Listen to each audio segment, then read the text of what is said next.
Hello, नमस्ते। मैं आज जा रही हूँ एक अच्छी सी जगह, पीसफुल जगह। तो मैं आपको लेके चल रही हूँ। आप देखते देखते जाओ क्या क्या होता है एंड क्या स्टोरी है इसके पीछे, मैं भी वो आपको बताती हूँ। ठीक है, चलो।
हेलो, नमस्कार।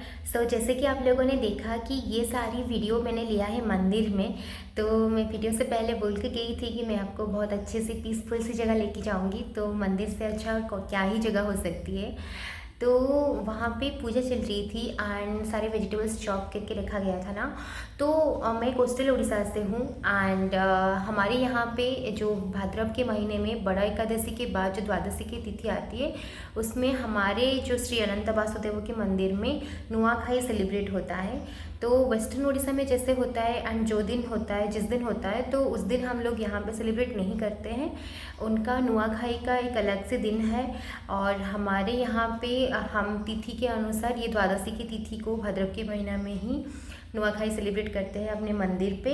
तो ये रिचुअल्स है कि जो न्यू क्रॉप हुए होंगे तो उसमें से चूड़ा निकाल के, वो न्यू चूड़ा जो आया होगा वो नया वाला, उसको पीस के हमारे उड़ीसा में मतलब हमारे ये कोस्टल एरिया में बहुत फेमस है चूड़ा घसा, वो भोग अर्पण किया जाता है, भगवान जी को पूजा किया जाता है। तो ये रिचुअल्स है कि सारे लोग वो न्यू चूड़ा जो हुआ होगा इस साल का, उसको पीस के चूड़ा घसा उसमें बना के सारे लोग जो गांव के हैं वो मंदिर में आएंगे, भगवान जी को पूजा करेंगे, भोग लगाएंगे वो। उसके बाद वो प्रसाद खाएंगे एंड दिन की शुरुआत होगी। एंड जो वेजिटेबल्स चॉप किया गया था, तो यहाँ पे एक फिस्ट जैसा होता है। तो हमारे हर जो जो भी फेस्टिवल्स होता है वहाँ पे भगवान जी के यहाँ पे प्रसाद बनता है। तो इस वाले जो नुआखाई में जो प्रसाद बन रहा था वो रात को समर्पण होने के बाद भगवान जी को, मतलब शाम में समर्पण होने के बाद पूरे गांव के लोग उसको मतलब गांव में डिस्ट्रीब्यूट ही होगा। मतलब हमारे यहाँ पे ये होता है कि सारे जो पुरुषजन होंगे वो मंदिर पे जाके वो प्रसाद पाएंगे एंड जो लेडीज़ वगैरह रहेंगे तो लेडीज़ एंड बच्चे बच्चे भी जा सकते हैं। मतलब जो लेडीज़ लोग होते हैं, लेडीज़ लोग मंदिर पे रात को नहीं जाते हैं प्रसाद लेने, मतलब प्रसाद पाने। तो उनके लिए घर पे लाके वो दे के जाएंगे। तो मंदिर में जो लोग पुजारी होते हैं उनमें ये पाली डिस्ट्रीब्यूट होता है, मतलब कि कौन से ईयर कौन लोग करने वाले हैं, तो वो ओनरशिप लेंगे एंड पूरे गांव में कलेक्शन करेंगे। जैसे कि कोई कोई लोग पैसा डोनेट करेंगे या फिर कोई नारियल या फिर चावल, या फिर अगर उनका कोई वेजिटेबल या फ्रूट नया हुआ है, मतलब पहली बार हुआ है, तो वो भी भगवान जी को अर्पण होता है। तो ये सब कलेक्ट करके वो ओनरशिप लेके ये फीस्ट करवाते हैं भगवान जी के यहाँ पे, मतलब मंदिर पे। तो जैसे कि ये सारी वीडियोस मैंने लिया था जब मैं अपनी घर से प्रसाद वहाँ पे भोग लगाने के लिए लेके गई थी एंड मैं लेट हो गई थी एंड कैसे क्या बनाया था मम्मी ने वो मैं शूट नहीं कर पाई। लेकिन जब मैं घर वापस आई तब मुझे पता चला कि अपनी साइड में एक भाभी है, तो वो थोड़ी एजेड हो गई एंड उनके घर में कोई नहीं थे तब, तो वो मंदिर नहीं चल के जा सकते थे। तो मैं उनके घर गई उनकी प्रसाद वहाँ पे भोग लगाने के लिए। तो वो एक्चुअली बना रहे थे तब, तो आधा बन चुका था एंड कुछ मैंने शूट कर पाया, तो वो मैं शेयर कर रही हूँ कि जैसे कि ये प्रसाद कैसे बनता है। ठीक है ना, चलो लेट्स सी।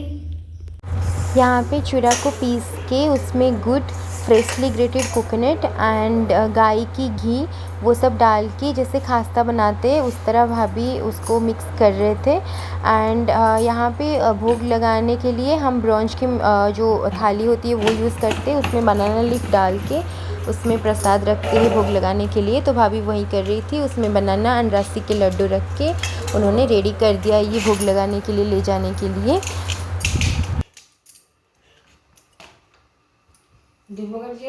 उनके घर जाने से भोग लगा के रिटर्न आने तक ये बिल्ली महारानियाँ ऐसे आराम से सो रहे थे। ये लोग नींद में थे लेकिन मैं शूट करने गई तो ये लोग उठ गए एंड मुझे घूर रहे थे एंड ये और एक बिल्ली आराम से सो रही थी।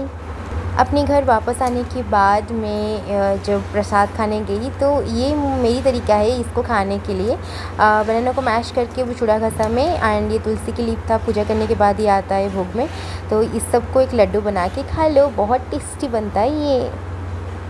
इस समय हम 12 मंथ में 13 फेस्टिवल सेलिब्रेट करते हैं एंड जो अगर फेस्टिवल्स पूरे उड़ीसा में सेम भी हो गए लेकिन प्लेसेस के अनुसार उसकी जो पालन करने की विधि होती है वो डिफरेंस होता है उसमें। एंड तो ये मैंने जो शेयर किया अपने गांव में कैसे नुआखाई सेलिब्रेट करते हैं वो शेयर किया। तो हम लोग ऐसे नॉर्मल लोगों के लिए क्या रिचुअल्स है मंदिर में वो तो मैंने शेयर कर लिया, लेकिन पुजारी लोगों के लिए कुछ अलग रहता होगा वो मुझे नहीं पता है ठीक से। So I hope you enjoyed my blog. If you like my blog please do like, share and subscribe. Thank you.